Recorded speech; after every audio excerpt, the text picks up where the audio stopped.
من الشيطان الرجيم بسم الله الرحمن الرحيم وكذلك جعلناكم أمة وسطا لتكونوا شهداء على الناس ويكون الرسول عليكم شهيدا وما جعلنا القبلة التي كنت عليها إلا لنعلم من يتبع الرسول ممن ينقلب على عقبيه وإن كانت لكبيرة إلا على الذين هدى الله وما كان الله ليضيع إيمانكم إن الله بالناس لرؤوف رحيم۔ اس سے پچھلی آیات میں قبلہ ابراہیمی کی افضلیت اور اس کی خصوصیت کا بیان تھا، اور یہ بھی بیان کیا جا چکا ہے کہ اللہ تبارک و تعالیٰ نے اہل اسلام کو جو قبلہ عنایت فرمایا وہ نہایت اشرف اور افضل ہے۔ جن آیات کی تلاوت کی گئی ہے ان آیات میں پہلے امت محمدیہ کو خطاب کیا گیا، ان کو مخاطب بنایا گیا، اور مخاطب بنا کر یہ بتلایا گیا کہ اللہ تبارک و تعالیٰ نے جس طرح اہل اسلام کو نہایت اشرف اور افضل قبلہ عطا فرمایا، اسی طرح اس امت اسلامیہ کا ایک امتیازی وصف بھی بیان فرمایا۔ جو آیات تلاوت کی گئی ہے اس میں امت محمدیہ کا ایک امتیازی وصف ذکر کیا گیا ہے۔ یہ امتیاز دوسری امتوں کو حاصل نہیں ہے۔ وہ امتیاز کیا ہے؟ اللہ نے اس امت کو امت وسط بنایا، امت وسط۔ اب امت وسط کسے کہتے ہیں، وسط کے معنی کیا ہے اس کو بتاتے ہیں۔ پہلے یہ دیکھیے کہ اللہ تبارک و تعالیٰ نے اس امت کو امت وسط بنایا۔ وسط کے معنی آتے ہیں عدل کے، انصاف، برابری۔ اور یہ امتیاز کس طور پر ہے؟ اللہ تبارک و تعالیٰ قیامت میں جب تمام انبیاء علیہم السلام سے پوچھیں گے کہ ہم نے تمہیں نبی بنا کر قوموں کی طرف مبعوث فرمایا تو کیا تم نے پیغام پہنچا دیا تھا؟ کہیں گے اے اللہ ہم نے آپ کا جو پیغام ہمیں ملا ہم نے وہ بیان ہی پہنچا دیا تھا۔ پھر امتوں کو بلایا جائے گا، ان سے پوچھا جائے گا کہ کیا فلاں نبی نے تمہیں پیغام پہنچایا؟ فلاں نبی نے، یعنی ہر نبی کی امت سے پوچھا جائے گا۔ تو وہ امتی کیا کہیں گے؟ لا یاتی نذیرا ولا بشیرا، ہمارے پاس نہ کوئی نذیر آیا، نہ کوئی ڈرانے والا آیا، نہ کوئی ہمیں بشارت دینے والا آیا۔ تب اللہ تبارک و تعالی ان حضرات انبیاء سے فرمائیں گے کہ تمہاری قوم تو منع کر رہی ہے۔ تو وہ نبی کہیں گے کہ ہمارے جو گواہ ہیں، اللہ تعالیٰ فرمائیں گے بھائی تم دعویٰ کر رہے ہو، یہ انکار کر رہے ہیں، تب تمہارے پاس دلیل کیا ہے؟ تو حضرات انبیاء علیہ السلام اس امت محمدیہ کو پیش کریں گے۔ یہ ہے وہ فضیلت، امت وسط، عدل، برابری، یہ انصاف کرے گی ان کے درمیان میں، انصاف کی بات کہے گی۔ اب وہ امتیں کہیں گی کہ اے اللہ جن کو دلیل میں پیش کیا جا رہا ہے یہ تو اس وقت موجود بھی نہیں تھے، ان کی دلیل، ان کی گواہی کیسے ہمارے خلاف معتبر ہو سکتی ہے؟ یہ تو موجود بھی نہیں ہے۔ تو یہ امت محمدیہ کہے گی اے اللہ واقعی یہ بات تو صحیح ہے کہ ہم موجود نہیں تھے، لیکن ہمیں آپ کے پیغمبر جناب محمد الرسول اللہ صلی اللہ علیہ وسلم اور قرآن کریم کے ذریعے یہ معلوم ہوا ہے کہ یہ نبی برحق ہے، انہوں نے ہر نبی نے اپنی امت کو دعوت دی ہے، اس بنا پر ہم گواہی دے رہے ہیں، لیکن وہ قومیں پھر بھی انکار کریں گی، تو نبی کریم صلی اللہ علیہ وسلم اپنی امت کی گواہی دیں گے کہ میری امت جو گواہی دے رہی ہے وہ بالکل برحق ہے۔ تب اللہ تعالیٰ فرمائیں گے اب بتاؤ، تب وہ لاجواب ہو جائے گا، ان کے پاس کوئی جواب نہیں ہوگا، ان قوموں کے پاس کوئی جواب نہیں ہوگا۔ تو یہ فضیلت، یہ امتیاز، یہ شرف اللہ تبارک و تعالیٰ نے صرف امت محمدیہ کو عنایت فرمایا، کسی اور کو نہیں۔ وَكَذَلِكَ جَعَلْنَاكُمْ أُمَّةً وَسَطًا لِتَكُونُوا شُهَدَاءَ عَلَى النَّاسِ، اسی طرح ہم نے تم کو ایک ایسی جماعت، برگزیدہ جماعت بنا دی جو نہایت اعتدال پر ہے، تاکہ تم گواہ ہو لوگوں پر، لِتَكُونُوا شُهَدَاءَ عَلَى النَّاسِ، لوگوں پر گواہی دیں گے، اور جب لوگ انکار کریں گے کہ یہ تو موجود نہیں، وَيَكُونَ الرَّسُولُ عَلَيْكُمْ شَهِيدًا، اور تم پر گواہ ہوں گے تمہارے نبی،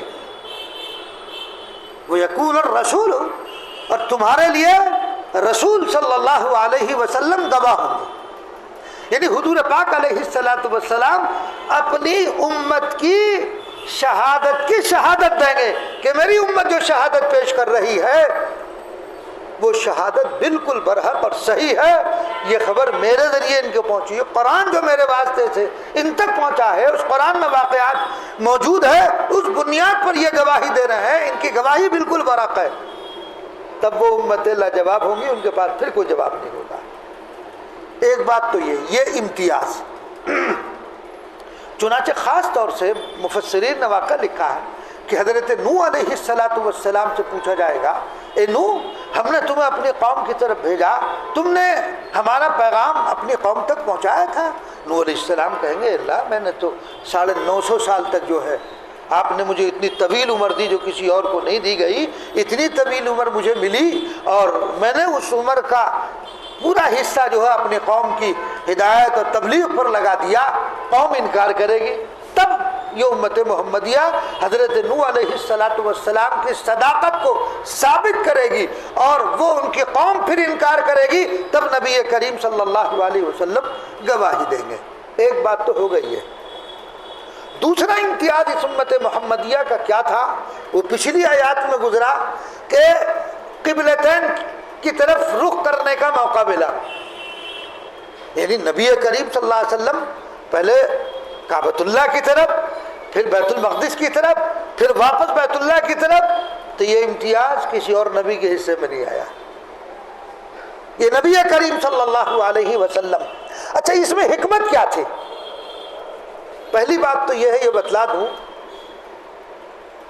اس حکمت کو اللہ تبارک و تعالیٰ خود بیان فرما رہا، لیکن یاد رکھیے گا کہ جب کوئی حکم ہمارے سامنے آ جائے قرآن کے ذریعے، رسول اللہ صلی اللہ علیہ وسلم کے ذریعے، تو اب اس کی حکمت ہمیں پوچھنی نہیں چاہیے، اس کی حکمت کیا ہے، اس کی لاجک کیا ہے، اس کے پیچھے فلسفہ کیا ہے، ہمیں یہ پوچھنا نہیں چاہیے، ہماری عقل میں آئے یا نہ آئے، اللہ کی طرف جب اس بات کی نسبت ہو گئی، رسول اللہ صلی اللہ علیہ وسلم کی طرف اس بات کی نسبت ہو گئی، تو اللہ نے فرمایا، حضور نے فرمایا، ہمیں بلا چون و چرا اس کو قبول کر لینا، اب ہمیں اپنے عقلی گھوڑے نہیں دوڑانا ہے۔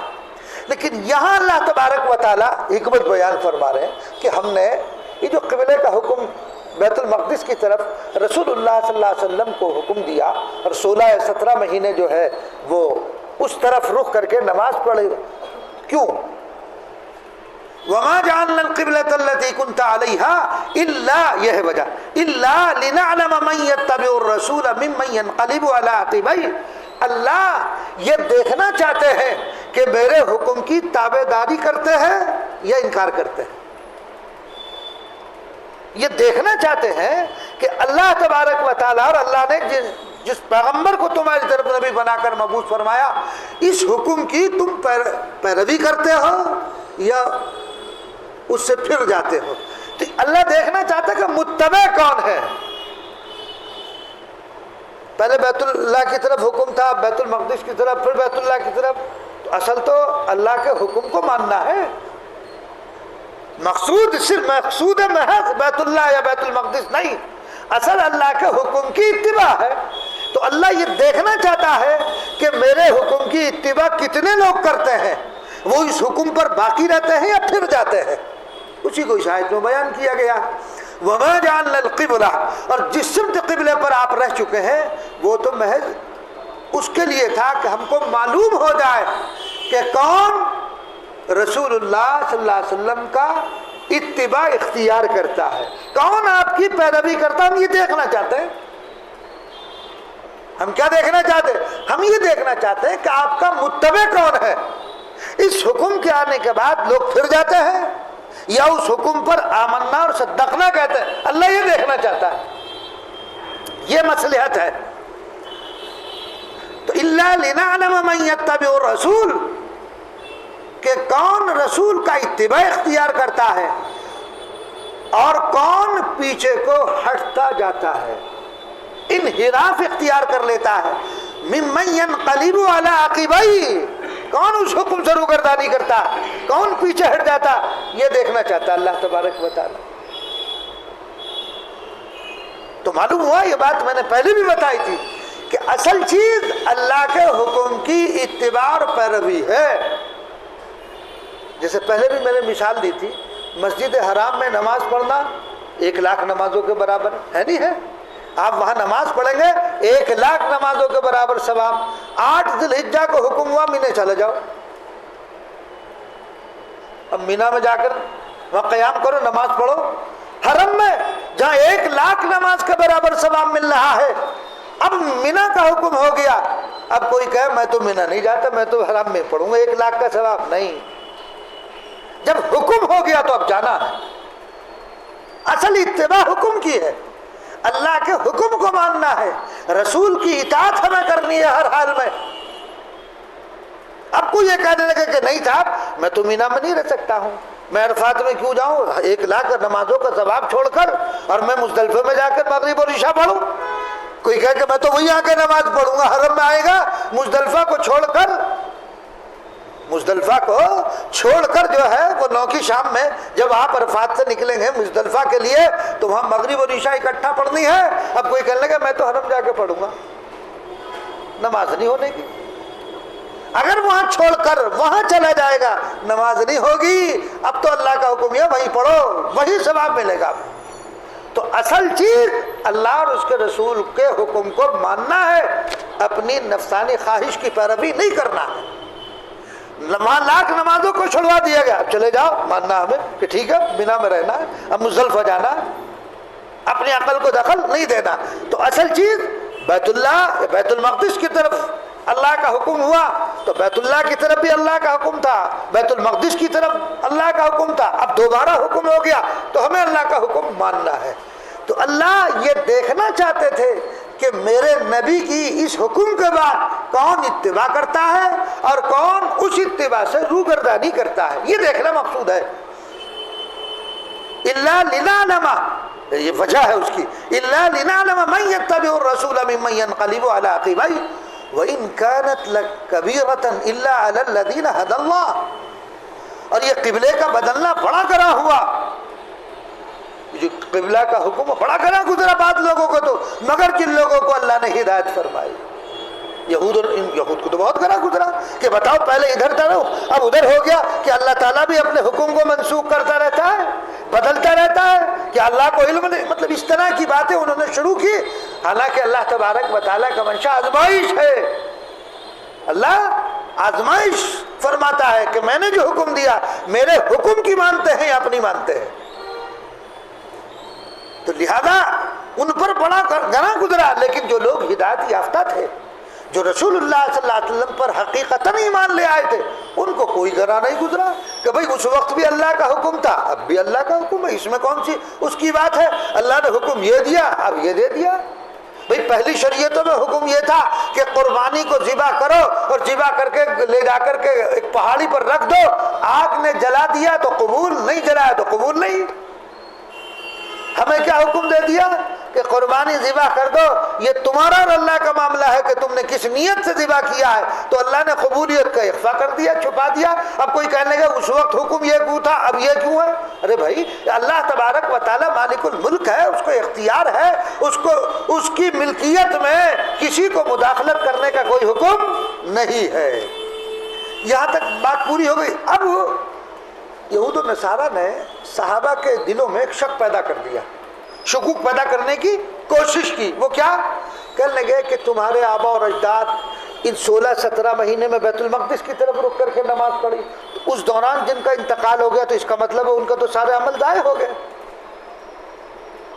تو سارے عمل، چونکہ 16-17 مہینے کے بعد تو ادھر کا حکم ہو گیا، تو یہ 16-17 مہینے اس دوران تو کسی کا انتقال ہو گیا تو وہ تو ضائع ہو گئے، وہ تو اسلام سے منحرف ہو گئے۔ اس طرح کی باتیں ان کے دلوں میں یہ شکوک اور شبہات انہوں نے پیدا کیے۔ اللہ تبارک و تعالی نے اس آیت شریفہ وَمَا كَانَ اللَّهُ لِيُضِيعَ إِيمَانَكُمْ، یہ آیت نازل فرما کر ان کے اس شک کو بھی دفع کر دیا کہ تم جو تمہارے دلوں میں شکوک اور شبہات پیدا کر رہے ہیں کہ جو ان 16-17 مہینے میں بیت المقدس کی طرف رخ کر کے نماز پڑھی گئی اور اس دوران کسی کا انتقال ہو گیا تو گویا کہ وہ غیر ایمان پر مرا، اس کے سارے اعمال ضبط ہو گئے، اس کی نمازیں قبول نہیں ہوئی، اور اس کی نمازیں جو کہ اللہ کے ہاں کوئی ویلیو اور کوئی حیثیت نہیں، اس طرح کی باتیں کی۔ تو اللہ تعالیٰ نے فرمایا ہم کسی کے ایمان کو ضائع نہیں کرتے ہیں، جو بیت المقدس کی طرف رخ کر کے نماز پڑھی اور اس دوران ان کا انتقال ہو گیا تو گویا کہ ہماری اتباع پر انتقال ہوا۔ بیت المقدس کی طرف حکم رخ کر کے نماز پڑھنی ہمارا ہی حکم تھا نا، تو ہمارا جب حکم تھا اور اس درمیان اتباع کرتے ہوئے ان کا جب انتقال ہوا تو ان کا ایمان ضائع نہیں ہوا ہے، وہ مومن مرے ہیں، ان کا انتقال ایمانی پر ہوا ہے۔ لہذا یہ اشکال بھی دفع کر دیا گیا، یہ شکوک اور شبہات جو پیدا کر رہے تھے اس کو بھی دفع کر دیا۔ کیا فرمایا؟ وَمَا كَانَ اللَّهُ لِيُضِيعَ إِيمَانَكُمْ، اللہ ایسے نہیں ہے کہ تمہارے ایمان کو ضائع کر دے۔ جو انتقال اس دوران ہوا ہے ان 16-17 مہینوں کے اندر تو وہ ضائع نہیں ہوا ان کا ایمان، ان کا وہ مومن مرے ہیں، ان کی نمازیں اللہ کے ہاں انشاءاللہ قبول ہے۔